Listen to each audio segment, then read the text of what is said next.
দেখো কারক মনে রাখার কৌশল। আমরা প্রায় কারকের অনেকগুলো ক্লাস হয়েছে, প্রায় শেষের পথে। তো একটা কবিতার মধ্য দিয়ে কারক কিভাবে মনে রাখা যায় সারা জীবন, সেটা আজকে শিখাবো। এটা কোনো বইয়ে বা কোথাও সেরকম ভাবে নেই। এটা শুধু মনে রাখার জন্য এইটুকু মুখস্থ রাখতে হবে। এটা যদি মুখস্থ রাখো সারা জীবন কারক কেউ ভুলবে না। আর এখানে বলছে প্রশ্ন করো কে বা কারা। তাহলে তোমরা প্রশ্ন করবে কাকে? ক্রিয়াকে প্রশ্ন করবে। কারক নির্ণয় করতে হলে কাকে প্রশ্ন করতে হয়? ক্রিয়াকে। তাহলে প্রশ্ন করো কে বা কারা। তাহলে কে এবং কারা দিয়ে প্রশ্ন করবে। কর্তা বাবু দেবে সাড়া। তাহলে কে বা কারা দিয়ে প্রশ্ন করলে কে সাড়া দিবে?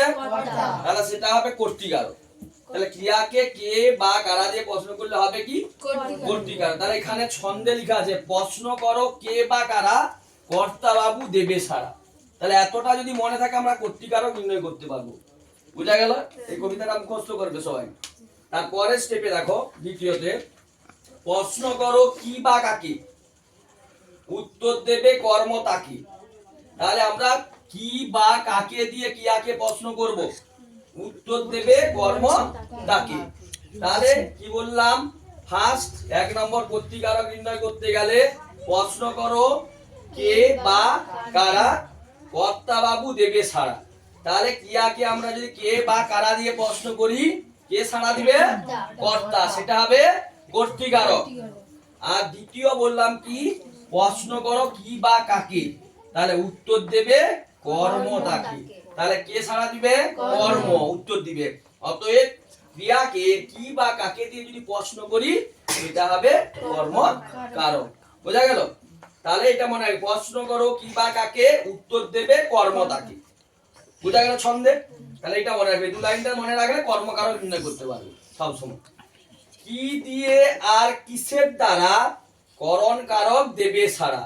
তাহলে কি দিয়ে, এই কোটেশনের মধ্যে আছে দাও, কি দিয়ে আর কিসের দ্বারা দিয়ে প্রশ্ন করলে, কি দিয়ে আর কিসের দ্বারা দিয়ে ক্রিয়াকে যদি প্রশ্ন করি, কে সাড়া দিবে? করণ কারক সাড়া দিবে। তাহলে কি দিয়ে আর কিসের দ্বারা করণ কারক দেবে সাড়া। বুঝা গেল? তাহলে কি আর কিসের দ্বারা দিয়ে প্রশ্ন করলে করণ কারকের উত্তরটা পাবো। প্রশ্ন আমরা কাকে করব? ক্রিয়াকে প্রশ্ন করব সব সময়। বাক্যের মধ্যে যে ক্রিয়াপদ থাকবে তাকে প্রশ্ন করব।